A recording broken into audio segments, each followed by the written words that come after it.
Welcome to Miler's Miles, ladies and gentlemen. So I finished tuning this blue XLS here, and that's the speeds I was getting on average, 272 FPS.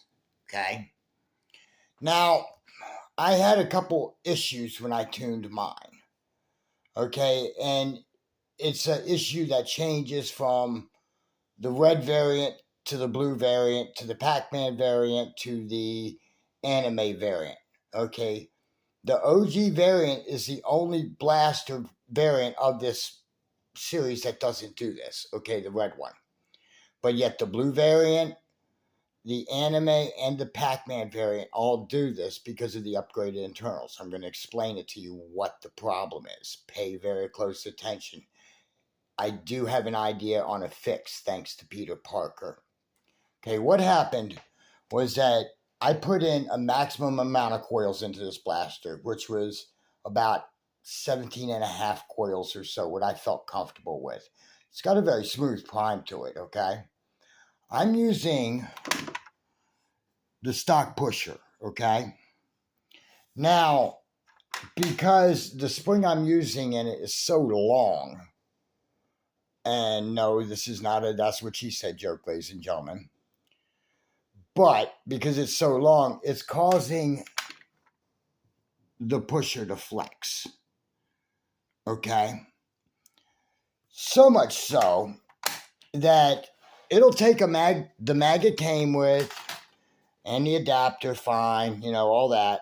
But, however, the second that you go to use a worker mag or a DZ mag, you're kind of screwed.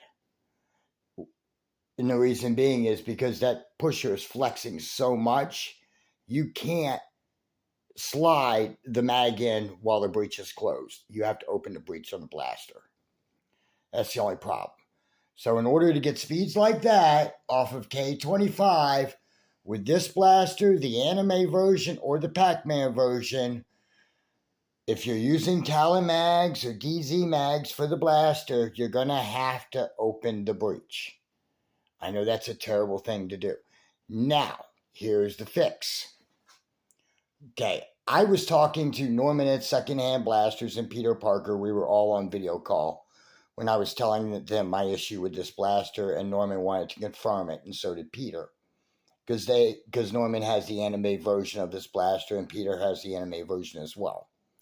So, Norman was able to confirm it. Peter on Australia was not able to. The reason being is Peter was using different springs to get the same speeds.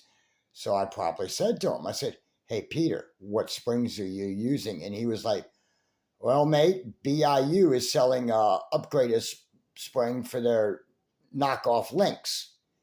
I'm like, okay, do you have a link? He's like, I sure do. So he sent me the link, okay? I'm going to order the spring here in a couple days. It is what it is. I don't really care, okay? So with all that being said, what's causing it is the spring is too long. Okay, so you can either A, shorten the spring up, or option B, you can get a shorter, more powerful spring.